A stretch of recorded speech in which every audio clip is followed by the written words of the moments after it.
Dakota speaks about a very serious subject that hits home for many of us. Today, I come before you to illuminate a troubling reality unfolding at our nation's southern border. A reality that demands our attention and calls into question the moral fabric of our society. The narrative I bring forth is not just a narrative of the past, but a pressing concern for the present and the future. Picture the scene, along the dusty stretches of the United States-Mexico border. Families seeking refuge and a better life are met with a harsh reality. Enter the border control officers, entrusted with the solemn duty to enforce our nation's immigration laws. Yet, under the directives of 𝐕𝐢𝐝𝐿, they are compelled to carry out orders that defy the very essence of humanity and the United States Constitution. These officers, much like Hans Weber of old Nazi Germany, find themselves at a crossroads of conscience and obedience. They are tasked with putting illegal immigrants on planes and buses without proper vetting. A mandate that runs counter to the principles of justice and compassion, ultimately endangering the lives of Americans both young and old. Despite their reservations, they choose to comply, believing themselves absolved of responsibility by the mere act of following orders. But as our narrative unfolds, we witness the harrowing consequences of their actions. Families torn apart. Molly Cecilia Tibbetts, a 20-year-old University of Iowa student, murdered by an illegal. Laken Riley, a 22-year-old student at Augusta University, was killed on February 22 while jogging on the nearby University of Georgia campus. While jogging at her school, children separated from their parents, raped and sold into sex slavery from massage parlors across the United States to private homes. Individuals subjected to untold hardships and dangers as they are transported across the country without proper vetting or oversight. The echoes of their suffering reverberate through the corridors of power. But those responsible seek to shift blame onto their superiors, claiming they were merely following orders. Yet, let us be clear, obedience does not absolve us of responsibility. Even in the face of directives from the highest authority, we are still accountable for our actions. The lessons of history, from the Nuremberg trials to countless other examples, remind us that justice knows no bounds. Those who break the law, even under the guise of following orders, will be held to account. As we grapple with the complexities of our modern world, let us not turn a blind eye to the injustices occurring at our doorstep. Let us recognize the agency we possess as individuals, the power to choose right from wrong, even in the face of pressure and adversity.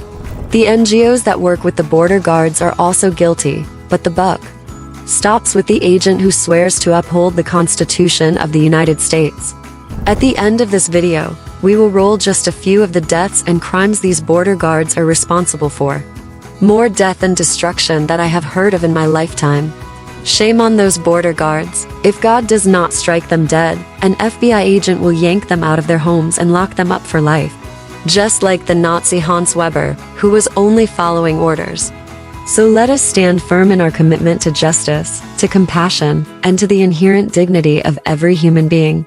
Let us reject the temptation of blind obedience and instead strive to uphold the principles of truth, empathy, and accountability.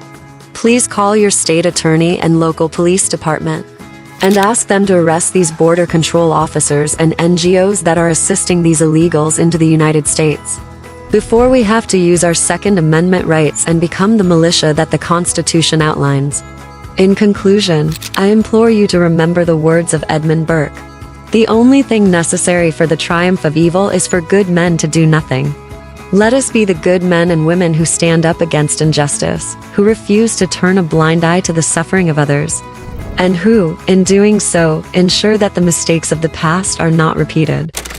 Have you ever wondered about the legal implications of bringing in illegal aliens across the southern borders of Texas and California?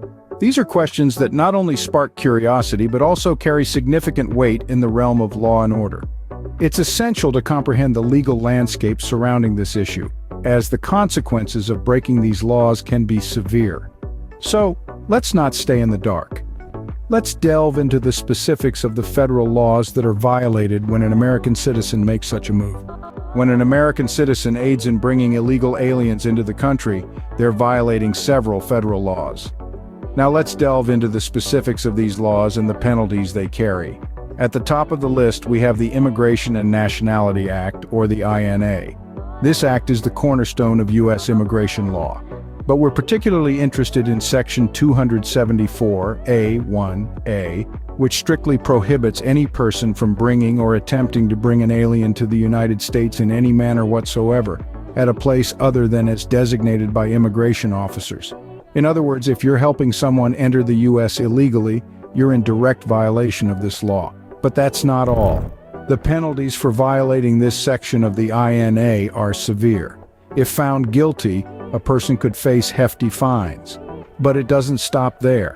One could also be looking at a prison sentence, and we're not talking a slap on the wrist here. This could result in imprisonment for up to 10 years. That's a decade behind bars. Quite a price to pay, wouldn't you say?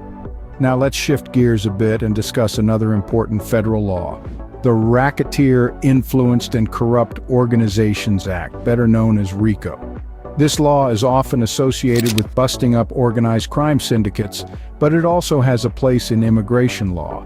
If someone is found to be part of an ongoing criminal enterprise related to illegal immigration, they could be prosecuted under RICO. This could mean additional penalties, including further fines and prison time. So, there you have it.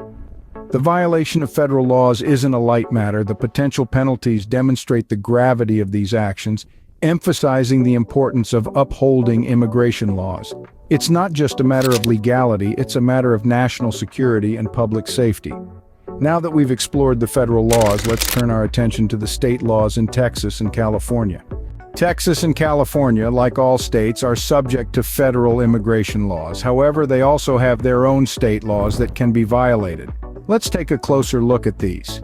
In Texas, there is a specific law that addresses the act of transporting individuals for the purpose of profit. This is known as Texas Penal Code Section 20.05, or smuggling of persons. It's a serious offense and is classified as a state jail felony. If convicted, the person can face a punishment of up to 2 years in a state jail and a fine that may reach up to $10,000. Over in California, the laws are slightly different. California Penal Code Section 834B mandates that every law enforcement agency in the state cooperate fully with immigration authorities. This means that if a law enforcement officer encounters a person who they believe to be an undocumented immigrant, they are required by law to report this to federal immigration authorities. Non-compliance with this law can lead to disciplinary action against the officer or the agency. In both states, it's clear that the act of illegally transporting individuals across the border, especially for profit, is taken very seriously. The penalties are stringent and are designed to deter such activities. As we can see, both federal and state laws take this issue seriously. The penalties can be quite severe. Bringing in illegal aliens not only disrupts the social fabric, but also breaks multiple laws and carries substantial penalties. We've traversed the landscape of federal laws violated in such acts, including but not limited to the Immigration and Nationality Act and the Alien Smuggling Statute. In the same vein, we've explored the state laws in play, with Texas and California offering distinctive approaches. Texas, with its human smuggling for profit law, and California, with its human trafficking laws, show the gravity of these acts and their respective punishments. The penalties are no light matter. They range from hefty fines to severe prison sentences. It's therefore crucial to understand and respect these laws. They are, after all, designed to protect the integrity of borders, the security of nations, and the well-being of all citizens. Remember, no matter the motive, the law is clear. Assisting in the illegal entry of aliens is a serious crime with serious consequences. Arizona, like Texas and California, has its own unique challenges and laws when it comes to illegal border crossings. The Arizona Revised Statute Section 13-2319 makes it illegal to transport, move, conceal, harbor, or shield unauthorized aliens, or even encourage or induce unauthorized aliens to come to or reside in Arizona. Violation of this law can result in a Class 4 felony, demonstrating the seriousness with which Arizona treats the issue of illegal immigration. But it's not just the law that presents a formidable barrier. Arizona's border with Mexico is known for its harsh desert conditions, making illegal crossings dangerous and often deadly. Despite these challenges, Arizona has seen a significant number of illegal border crossings, leading to a variety of social and economic issues. As we delve deeper into the issue of illegal immigration, it's clear that Arizona's laws and geographical challenges add another layer of complexity. Each state has its own unique obstacles and legislative responses, reinforcing the fact that immigration is not a one-size-fits-all issue. Stay tuned as we continue to explore the multifaceted nature of illegal immigration in our upcoming segments.